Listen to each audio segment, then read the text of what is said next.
voilà. Accompagné cette fois de mon ami Pauloud. Paul, c'est bravo. C'est un statement.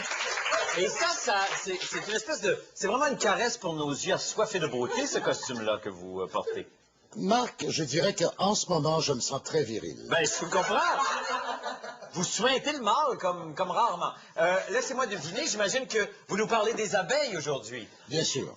C'est dans le cadre de ma chronique Science et culture. Et culture. Mais surtout la science. C'est ça, très bien. Alors, on vous écoute parce que c'est une chronique très sérieuse et c'est un sujet très préoccupant, si je ne m'abuse. C'est où ce que je trouve dommage de cette émission-là, mesdames et messieurs, c'est que, regardez la préparation, et je pourrais vous montrer le nombre de pages.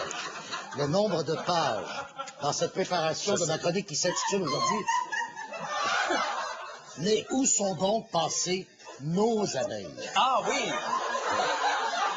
C'est un sujet qui est tragique, et c'est dommage qu'on soit obligé de verser dans le guignol, dans le burlesque et dans le vaudeville chaque semaine. Je sais. Parce que je vous jure d'une chose, à la fin de cette chronique-là, tout le monde va prendre conscience d'un danger qui nous guette en ce moment et surtout qui guette les abeilles. Oui, il y en a beaucoup, oui. Parce que depuis quelques années, les colonies d'abeilles ouvrières C'est ça. disparaissent. Ça, c'est incroyable, ça. Je crois que c'est comme Charles Tisser encore. Oui. Disparaissent. Elles disparaissent.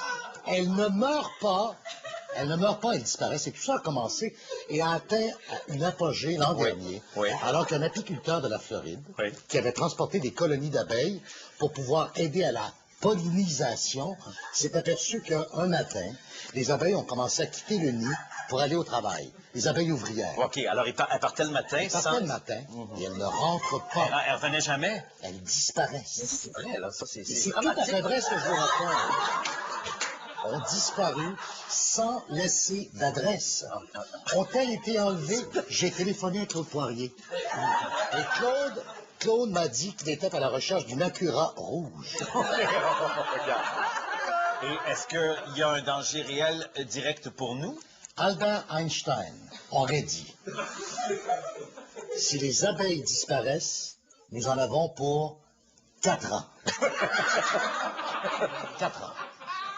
Parmi les théories, il y aurait tellement de tours de micro-ondes qui polluent notre ciel, envoyant des signaux un peu partout, n'est-ce pas?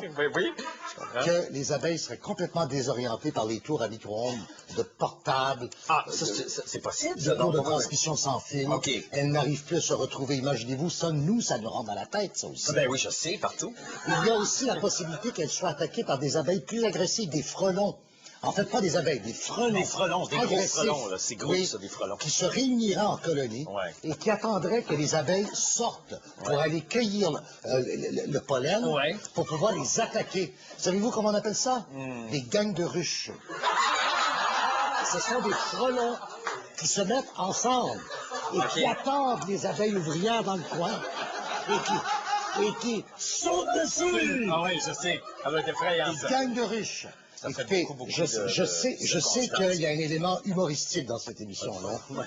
Mais ce soir, j'ai vraiment pas le goût. Non, c'est pas Vraiment pas le goût. Non, vous n'avez pas le goût de répondre. De me faire niaiser quand j'ai préparé ça. Je comprends. Non, il n'y a personne qui vous niaise. De toute façon, c'est pas ça, là. En terminant. On rit par désespoir. En terminant, je vous demanderais de rester calme et surtout de ne pas essayer ça à la maison. J'ai demandé à un apiculteur de me prêter une ruche. Une vraie ruche? Ça, c'est une vraie ruche, là, que vous avez apportée de la campagne, de chez vous? Oui, c'est une vraie ruche. C'est une vraie ruche? Ça vient pas d'un atelier de décor à Radio-Canada, c'est une vraie ruche. Non, c'est une vraie ruche. C'est une vraie ruche. Le bourdonnement de ça? Oui, j'entends. Bon, alors, ça, c'est une ruche, mais c'est une petite ruche. Ah oui, j'entends. Oui, parlez plus fort, j'entends le bourdonnement. Restez calme, la situation est sous contrôle. Bon, parfait. Alors, à l'intérieur de cette ruche, il y a 3000 abeilles. D'accord? C'est une vraie ruche, ça. C'est pas un décor, ça. C'est une vraie ruche. C'est une vraie colonie. D'accord. Et ce que je vais faire ce soir, ne le faites pas à la maison. Non. D'accord? Je vais d'abord entrer en résonance et atteindre la même fréquence que les abeilles à l'intérieur pour que je puisse aller leur communiquer un espèce de message d'espoir comme quoi, nous, de la colonie humaine, nous compatissons avec elle et nous tentons de trouver une solution à leur problème tragique. Je demanderai un peu de silence quand même. Oui, OK, on vous respecte. Monsieur, faites attention. Parce que ça m'a été enseigné. Alors... Ah! Oh, Marc, c'est fascinant. Ah, ouais. Bon, bonjour. Attention, Paul.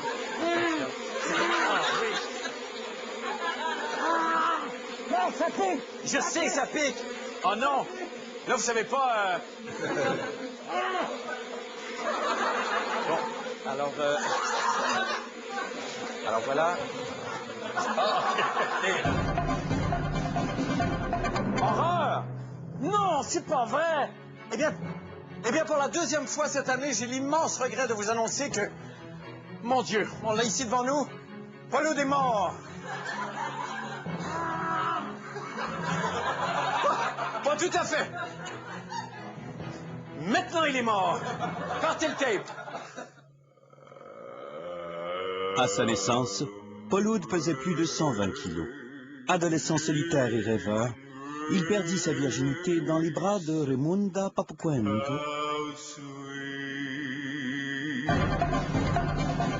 Ah!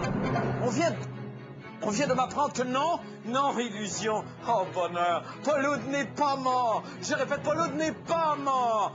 Il s'agissait probablement d'une autre désopilante mise en scène de ce bougre de Paul. Je répète, Paul est un bougre, il est bien vivant et il sera de retour avec nous après la pause. Merci Jésus, merci.